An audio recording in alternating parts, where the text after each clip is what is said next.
নমস্কার বন্ধুরা, বঙ্গচিতাস ইউটিউব চ্যানেলের আরও একটা ব্লগে আপনাদের সবাইকে স্বাগত। আশা করি আপনারা সবাই ভালো আছেন, সুস্থ আছেন। অনেক দিন ধরেই ভাবছিলাম মায়ের বাড়িতে আসবো, কিন্তু কোনো না কোনো কারণে সে আর আশাই হয়ে উঠছিল না। অবশেষে মা হয়তো আজকে টেনেছে, তাই জন্যই আজকে আমরা সোজা চলে এসেছি মায়ের বাড়িতে। 22শে ডিসেম্বর যেহেতু মায়ের জন্মতিথি, তাই এখানে বিভিন্ন ধরনের প্রোগ্রাম অনুষ্ঠিত হয়ে থাকে, তাই জন্য ডান দিকে বিশাল বড় করে প্যান্ডেলও টানানো হচ্ছে। হাঁটতে হাঁটতে সোজা চলে এলাম মায়ের বাড়ির সামনে। আর সামনেই যেহেতু মায়ের জন্মতিথি, সেই জন্য মায়ের বাড়িকে সুন্দরভাবে রং করা হচ্ছে। এবার আমরা সোজা মায়ের বাড়ির ভেতরে প্রবেশ করব। আর মায়ের বাড়ির ঠিক অপোজিটেই রয়েছে একটি ফুলের দোকান, এছাড়াও আরো অনেকগুলোই ফুলের দোকান রয়েছে। যদি আপনারা মাকে পুজো দিতে চান, মানে মায়ের পায়ে ফুল অর্পণ করতে চান, তাহলে এখানে কিন্তু বিভিন্ন ধরনের ফুল পাওয়া যায়, সেগুলো কিন্তু আপনারা নিবেদন করতে পারেন। এবার সোজা চলে এসেছি সিঁড়ি দিয়ে আমরা দোতলাতে। আর আজকে বিশাল যেহেতু ভিড় হয়েছিল, তাই জন্য এখানে পরপর লাইন করেই আমাদের সবাইকে এগোতে হচ্ছিল। আর এইদিকে মাকে দেখার পর ভেতর থেকে সত্যি কথা বলতে খুবই শান্তি পেলাম। মাকে দেখার পর এইদিকে দেখে নিলাম রামকৃষ্ণের সিংহাসন। মা এই ছবি নিয়েই যখনই যেখানে যেতেন এই ছবি সঙ্গে করে নিয়ে যেতেন। মায়ের ঘরের ঠিক পাশের ঘরেই রয়েছে স্বামী স্বরূপানন্দজির ছবি। মাকে দেখভাল করার জন্য তিনি এই ঘরে বসবাস করতেন। মায়ের যেহেতু নিজস্ব কোনো বাড়ি ছিল না, তাই স্বামীজি মনে করেছিলেন মায়ের নিজস্ব একটি বাড়ি হোক। স্বামীজির চিন্তা ভাবনাকে বাস্তবে রূপদান করার জন্য এই বাড়িটি কেনেন স্বামী স্বরূপানন্দজি মহারাজ। 1909 সালে 23শে মে সারদা মায়ের আগমন হয় এই বাড়িতে। ভোগ গ্রহণ করব বলে আমরা এখানে দুটো কোপরও কেটে নিয়েছিলাম। আর নিচের তলায় রয়েছে পুরুষ এবং মহিলা উভয়ের জন্যই শৌচালয়ের ব্যবস্থা। এছাড়াও এখানে পানীয় জলেরও ব্যবস্থা রয়েছে। এই সম্পূর্ণ বাড়িটি নির্মাণ করতে তখনকার দিনে খরচ পড়েছিল প্রায় 11,000 টাকা। ভোগ যেহেতু বেলা 12টা নাগাদ দেবে, তাই আমরা এখানে এসে কিছুক্ষণ আমাদের সময়টাও অতিবাহিত করে নিলাম। আর দূর দূরান্ত থেকে প্রচুর ভক্তেরাই এখানে এসে থাকে। সকাল 9:30 থেকে সকাল 10:30টার মধ্যে যদি এখানে প্রবেশ করতে পারেন, তবেই আপনারা কুপন পেয়ে যাবেন। যদি আপনারা মালা, ফুল, মিষ্টি কিছু আনেন, তাহলে এখানে বাক্স যেটা রয়েছে এখানে আপনাদেরকে দিতে হবে। সত্যি কথা বলতে তখন আমাদের পিছনে আরো বহু মানুষের লাইন পড়েছিল, তাই আমরা সেরকম ভাবে প্রণাম করতে পারিনি। তাই আবারও মাকে দু চোখ ভরে দেখে নিয়ে প্রণাম সেরে নিলাম। সত্যি কথা বলতে যখনই আমি মায়ের বাড়িতে যাই, সে শীত হোক অথবা গ্রীষ্মকাল, কখনোই আমার বাড়ি ফিরতে মন চায় না। এখানে এলে এত ভালোভাবে শান্তি মেলে মনের মধ্যে, যেটা হয়তো বাড়িতে থাকলেও সম্ভব হয় না। আর এইদিকে দেখুন কত মানুষ বসে রয়েছে, দূর দূরান্ত থেকে কত মানুষ এসেছে মাকে দর্শন করার জন্য। বেশ কিছু মানুষ আবার এখানে ধ্যানও জপ করছিলেন।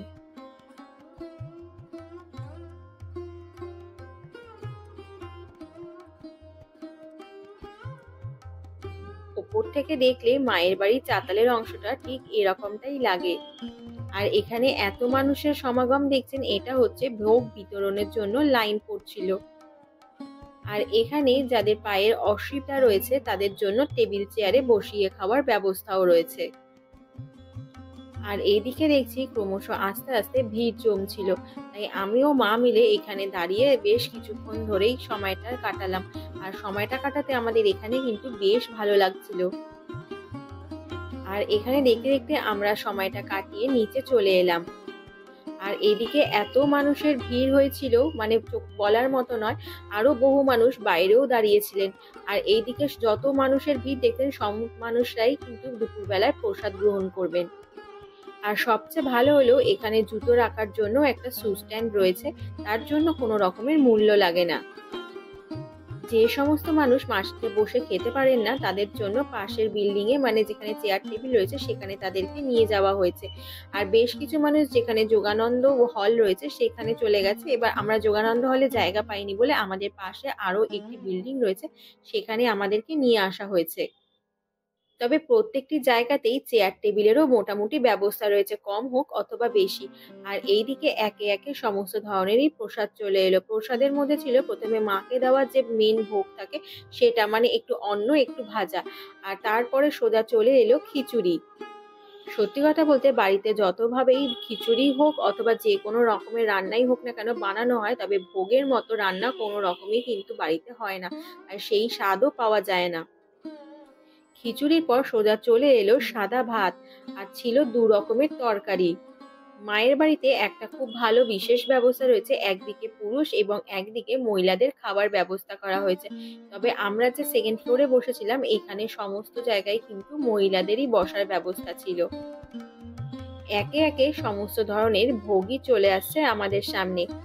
আর এখানে সবজির মধ্যে প্রথমত ছিল আলু আর বাঁধাকপি দিয়ে একটা তরকারি। তবে জানেন তো, সেরকম কোনো ফোড়ন নেই অথবা সেরকম কোনো মশলা নেই, কিন্তু খেতে এত ভালো হয়েছিল যা স্বাদে বলার মতো নয়। আর এইদিকে চলে এলো তারপর ভাত, আর সমস্ত খাবারগুলোই বেশ গরম গরমই পরিবেশন করা হচ্ছে। তারপর ভাতের পর সোজা চলে এলো ডাল। ডালটা যদিও মটর ডালের ছিল, কিন্তু খেতে বেশ ভালো লাগছিল। আর তারপরে চলে এসেছে পাতে 5 মিশালি তরকারি। চাটনি ও পায়ের সহযোগে আমরা দুপুরবেলা আমাদের প্রসাদ গ্রহণ করে নিলাম। খাওয়ার পর এখানে পাতা ফেলতে হয় না, তার জন্য ওনারা একটি প্লাস্টিক নিয়ে আসেন, সেই প্লাস্টিকের মধ্যেই পাতা এবং গ্লাস দিয়ে দিতে হয়। সারদা মায়ের বাড়ির ফুল ভিডিও আমি অলরেডি আমার বঙ্গাল অর্চিতাস চ্যানেলে আপলোড করে দিয়েছি, লিংক আমি ডেসক্রিপশন বক্সে দিয়ে দেবো, আপনারা চাইলে দেখে নিতে পারেন। ভোগ গ্রহণের পর সোজা আমরা চলে এলাম উদ্বোধন কেন্দ্রে। এখানে এতবার এর আগে এসেছি, কিন্তু এখানে কোনোবারই প্রবেশ করতে পারিনি। তবে এখানে কিন্তু সর্বসাধারণের জন্যই প্রবেশাধিকার রয়েছে। এখানে রয়েছে রামকৃষ্ণদেব, সারদা মা এবং শ্রী স্বামী বিবেকানন্দের বিভিন্ন ধরনের বইপত্র। এছাড়াও বিভিন্ন ধরনের লাইট, ধূপকাঠি, এছাড়াও যাবতীয় যা ঠাকুর ঘরের প্রয়োজনীয় জিনিসপত্র থাকে সেই সমস্ত কিছুই এখানে পাওয়া যায়।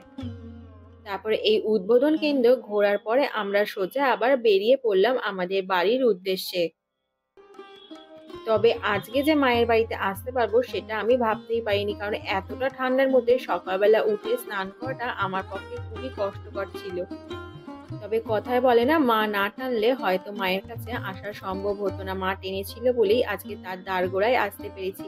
তারপর অবশেষে আমরা আমাদের বাসতেও উঠে পড়লাম। যাই হোক বন্ধুরা, ভিডিওটা কেমন লাগলো অবশ্যই কমেন্ট বক্সে কমেন্ট করে জানাবেন। আর আমার এই ভিডিওটা দেখার জন্য অসংখ্য ধন্যবাদ। ভিডিওটি ভালো লাগলে লাইক, শেয়ার